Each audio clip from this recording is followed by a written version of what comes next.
ছুটি কবে হবে বাবা? আমি বাড়ি যাব কবে বাবা?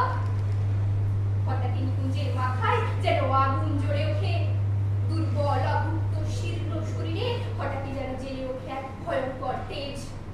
রাইটার্সের বারান্দা দিয়ে ছুটতে থাকে নিকুঞ্জ। ছুটতে ছুটতে